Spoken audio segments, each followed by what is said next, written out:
जय बृहस्पति देवाय नमः।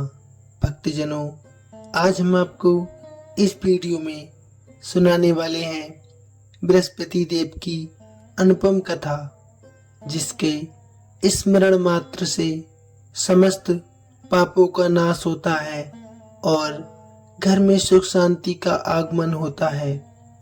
तो ऐसी दिव्य एवं हमेशा सुनी जाने वाली इस अनुपम कथा का आइए संपूर्णता अनुसरण करते हैं। प्रेम से बोलिए जय विष्णु देवाय नमः, जय बृहस्पति देवाय नमः। भक्तों, आपसे अनुरोध है, वीडियो को संपूर्ण ही देखिएगा, साथ ही लाइक शेयर अवश्य कीजिएगा, आपका बहुत धन्यवाद होगा। आइए भक्तों, शुरू करते हैं बृहस्पति देव महाराज की आज की अनुपम कथा। भारतवर्ष में एक प्रतापी और दानी राजा राज्य करता था। वह नित्य गरीबों और ब्राह्मणों की सहायता करता था। ये बात उसकी रानी को अच्छी नहीं लगती थी। वह न ही गरीबों को दान देना चाहती थी और न ही भगवान का पूजन करना चाहती थी, और राजा को दान देने से मना भी किया करती थी। एक दिन राजा शिकार खेलने वन को चले गए तो रानी महल में अकेली रह गई। उसी समय बृहस्पति देव महाराज साधु वेश में राजा के महल में भिक्षा के लिए आए और भिक्षा मांगने लगे। रानी ने भिक्षा देने से इनकार कर दिया और कहा, हे साधु महाराज, मैं इस दान पुण्य से बहुत तंग आ गई हूँ। मेरा पति सारा धन यूं ही लुटाते फिरता है। मेरी इच्छा है कि हमारा धन नष्ट हो जाए, फिर ना रहेगा बांस और ना बजेगी बांसुरी। साधु ने कहा, देवी, तुम तो बहुत बड़ी विचित्र हो। धन संतान की कामना कौन नहीं चाहता। पुत्र और लक्ष्मी तो पापी के घर भी होने चाहिए। यदि तुम्हारे पास अधिक धन है तो भूखों को भोजन दो, प्यासों के लिए प्याऊ लगवाओ, मुसाफिरों के लिए धर्मशालाएं खुलवाओ। जो निर्धन अपनी कन्या का विवाह नहीं कर सकता, उनका विवाह करवाओ। ऐसे अनेक काम हैं जिनके करने से तुम्हारा यश लोक परलोक में फैल जाएगा। परंतु रानी पर इस उपदेश का कोई प्रभाव नहीं पड़ा। वह बोली, महाराज, आप मुझे कुछ न समझाएं। मैं ऐसा धन नहीं चाहती जो हर जगह बांटती फिरूं। साधु ने उत्तर दिया, यदि तुम्हारी ऐसी इच्छा है तो तुम्हारे साथ ऐसा ही होगा। तुम ऐसा करना कि बृहस्पतिवार को घर लीपकर पीली मिट्टी से अपना सिर धोकर स्नान करना, भट्टी चढ़ाकर कपड़े धोना। ऐसा करने से आपका सारा धन नष्ट हो जाएगा। इतना कहकर साधु महाराज वहां से आरोप हो गए। साधु के अनुसार कही बातों को पूरा करते हुए रानी को केवल 3 ही बृहस्पतिवार बीते थे कि उसका समस्त धन नष्ट होने लगा। भोजन के लिए राजा का परिवार तरसने लगा। तब एक दिन राजा ने रानी से बोला कि हे रानी, तुम यहीं रहो, मैं दूसरे देश को जाता हूँ, क्योंकि यहाँ पर सभी लोग मुझे जानते हैं, इसलिए मैं कोई छोटा कार्य नहीं कर सकता हूँ। ऐसा कहकर राजा परदेश चला गया। वहाँ जंगल से लकड़ी काट कर लाता और शहर में बेच देता था। इस तरह वह अपना जीवन व्यतीत करने लगा। इधर राजा के परदेश जाते ही रानी और दासी बहुत दुखी रहने लगी। एक बार जब रानी और दासी को 7 दिन तक बिना भोजन के रहना पड़ा तो रानी ने अपनी दासी से कहा, हे दासी, आप पास ही के नगर में मेरी बहन के पास चली जाओ। वह बहुत बड़ी धनवान है। तू उसके पास जाकर कुछ ले आ, ताकि थोड़ी बहुत गुजर बसर हो सके। दासी रानी की बहन के पास चली गई। उस दिन सौभाग्य से गुरुवार था और रानी की बहन उस समय बृहस्पतिवार व्रत की कथा सुन रही थी। दासी ने रानी की बहन को अपनी रानी का संदेश सुनाया, लेकिन रानी की बहन ने कोई उत्तर नहीं दिया। जब दासी को रानी की बहन का कोई उत्तर नहीं मिला तो वह बहुत दुखी मन से और क्रोध में आते हुए वापस आ गई। दासी ने वापस आकर रानी को सारी बात बता दी। सुनकर रानी ने अपने भाग्य को ही कोसा। उधर रानी की बहन ने सोचा कि मेरी बहन की दासी आई थी, परंतु मैंने उससे कुछ नहीं बोला, इससे वह बहुत दुखी हुई होगी। कथा सुनकर और पूजन समाप्त करके प्रसाद ग्रहण करने के उपरांत वह अपने बहन के घर आई और कहने लगी, हे बहन, मैं बृहस्पतिवार का व्रत कर रही थी। तुम्हारी दासी मेरे घर आई थी, परंतु जब तक कथा होती है तब तक ना ही उठते हैं और ना ही बोलते हैं, इसलिए मैं नहीं बोली। कहो दासी क्यों गई थी? रानी बोली, बहन तुमसे मैं क्या छुपाऊं, हमारे घर में खाने के लिए अनाज तक नहीं है।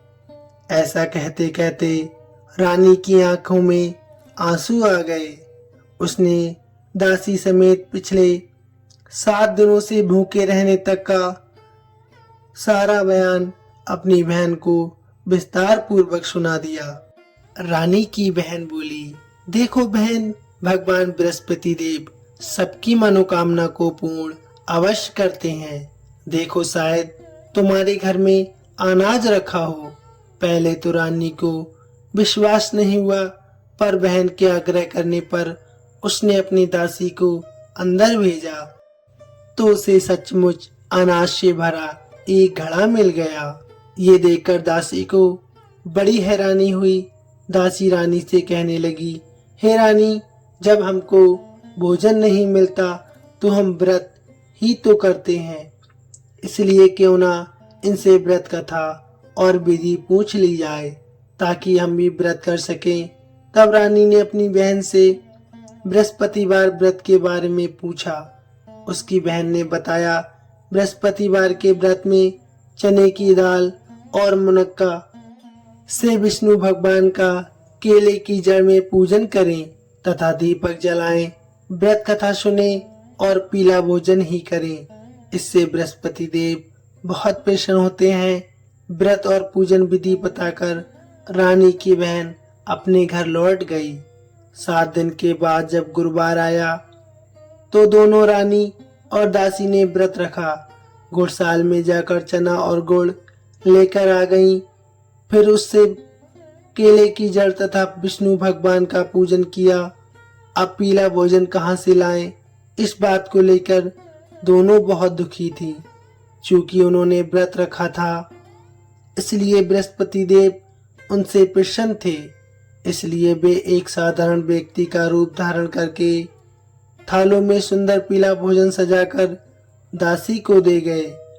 भोजन पाकर दासी बहुत प्रसन्न हुई और फिर रानी से कहने लगी, आइए भोजन ग्रहण करते हैं। उसके बाद वे सभी गुरुवार को व्रत और पूजन करने लगी।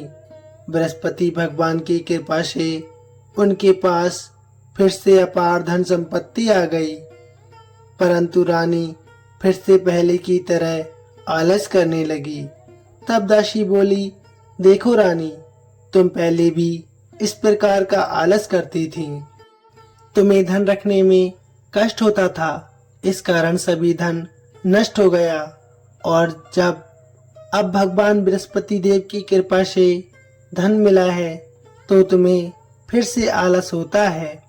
रानी को समझाते हुए दासी कहती है कि बड़ी मुसीबतों के बाद हमने ये धन पाया है, इसलिए हमें दान पुण्य करना चाहिए, भूखे मनुष्यों को भोजन करवाना चाहिए और धन को शुभ कार्यों में खर्च करना चाहिए, जिससे तुम्हारे कुल का यश बढ़ेगा, स्वर्ग की प्राप्ति होगी और पितृ प्रसन्न होंगे।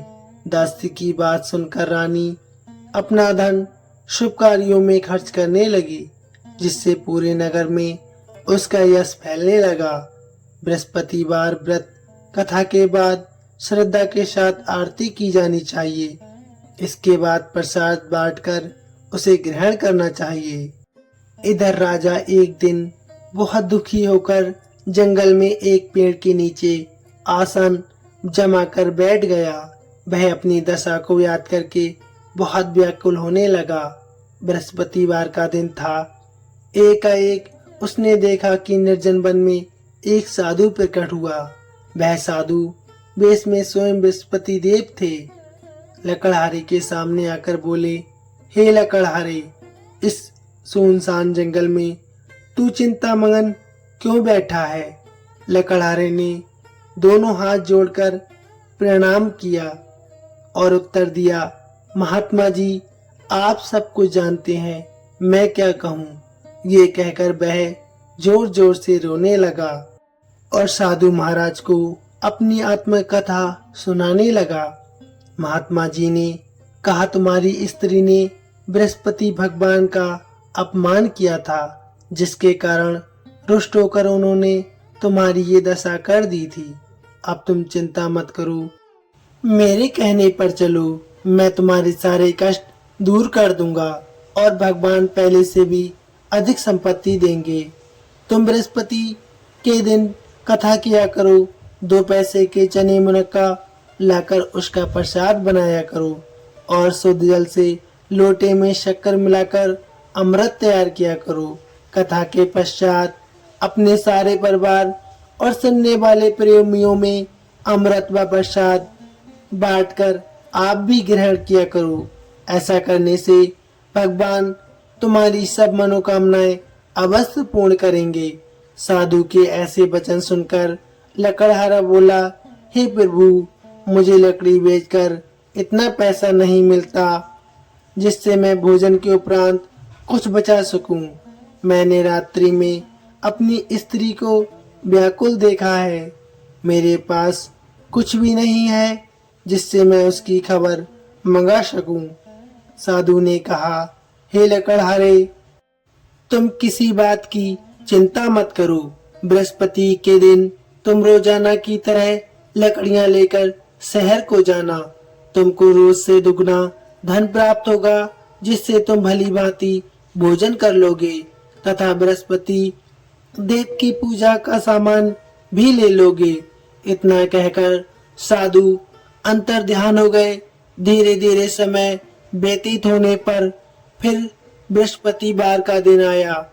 लकड़हारा जंगल से लकड़ी काटकर किसी शहर में बेचने गया। उसे उस दिन और दिन से अधिक पैसा मिला। राजा ने चना गुड़ आदि लाकर गुरुवार का व्रत किया। उस दिन से उसके सभी कलेश दूर होने लगे।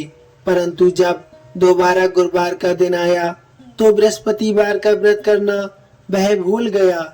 इस कारण बृहस्पति देव नाराज हो गए। उस दिन उस नगर के राजा ने विशाल यज्ञ का आयोजन किया था तथा शहर में ये घोषणा करवा दी थी, कोई भी मनुष्य अपने घर में भोजन ना बनाए, ना आग जलाए। समस्त जनता मेरे यहाँ पर भोजन करने आए। इस आज्ञा को जो न मानेगा उसे फांसी की सजा दी जाएगी। इस तरह घोषणा संपूर्ण नगर में करवा दी गई।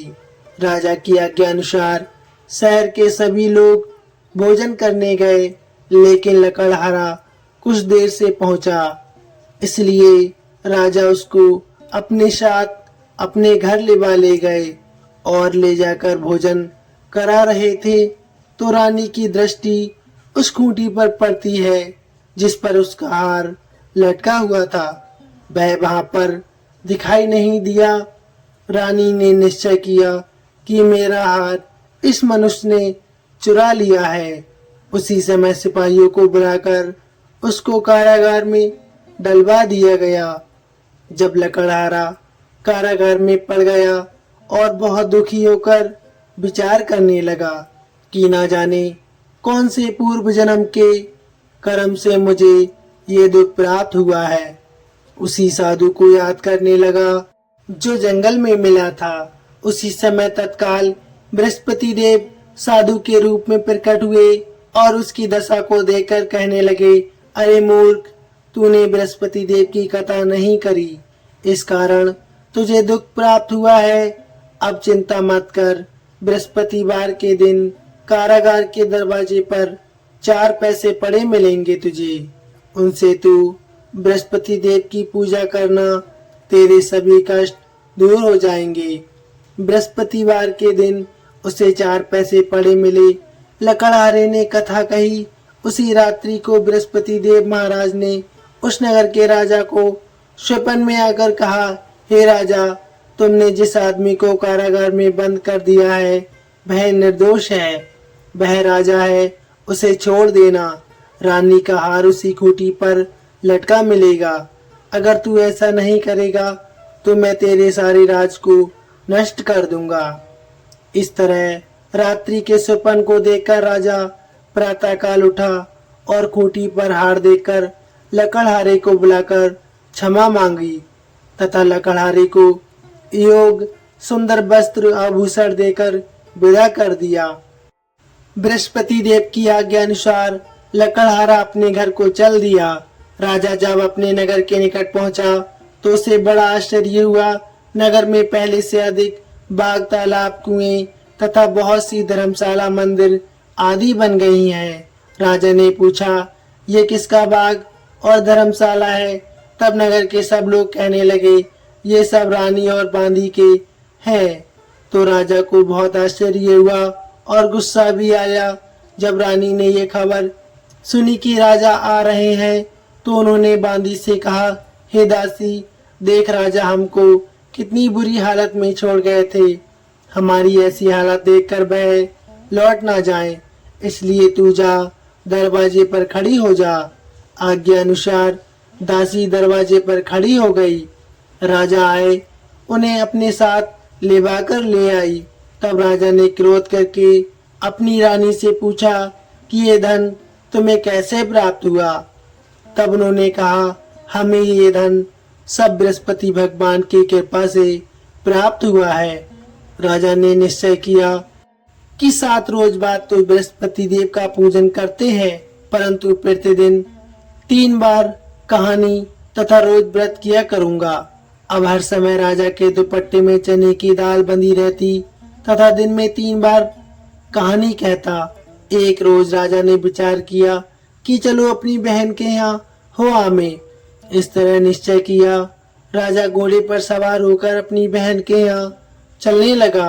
मार्ग में उसने देखा कि कुछ आदमी एक मुर्दे को लेकर जा रहे हैं। उन्हें रोककर राजा कहने लगा, भाइयों, मेरी बृहस्पति देव महाराज की कथा सुन लो। वे बोले, हमारा तो आदमी मर गया है, इसको अपनी कथा की पड़ी है। परंतु कुछ आदमी बोले, अच्छा कहो, हम तुम्हारी कथा भी सुनेंगे। राजा ने दाल निकाली और जब कथा आदि हुई कि मुर्दा हिलने लगा और जब कथा समाप्त हो गई तो राम राम करके मनुष्य उठकर खड़ा हो गया। आगे मार्ग में उसे एक किसान खेत में हल चलाता मिला। राजा ने उसे देखा और उससे कहा, अरे भैया, तुम मेरी बृहस्पतिवार की कथा सुन लो। किसान बोला, जब तक मैं तेरी कथा सुनूंगा तब तक मैं 4 हरैया और जोत लूंगा। जा अपनी कथा किसी और को सुनाना। इस तरह राजा आगे चलने लगा। राजा के हटते ही बैल पछाड़ खाकर गिर गया तथा किसान के पेट में बड़ी जोर का दर्द होने लगा। उसी समय उसकी माँ रोटी लेकर आई। उसने जब ये देखा तो अपने पुत्र से सवाल पूछा और बेटे ने सभी हाल कह दिया। तो बुढ़िया माई दौड़ी दौड़ी उस घुड़सवार के पास गई और उससे बोली कि मैं तेरी कथा सुनूंगी, तू अपनी कथा मेरे खेत पर चलकर ही कहना। राजा ने बुढ़िया के खेत पर जाकर कथा कही, जिसके सुनते ही बैल उठ खड़े हुए तथा किसान के पेट का दर्द भी बंद हो गया। राजा अपनी बहन के घर पहुंचा।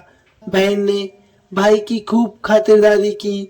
दूसरे रोज प्रातःकाल वह जागा तो वह कहने लगा, सब लोग भोजन कर रहे हैं, राजा ने अपनी बहन से कहा, ऐसा कोई मनुष्य है जिसने भोजन नहीं किया हो? मेरी बृहस्पतिवार की कथा सुन ले। बहन बोली, हे भैया, ये देश ऐसा ही है कि पहले यह लोग भोजन करते हैं, बाद में अन्य काम करते हैं।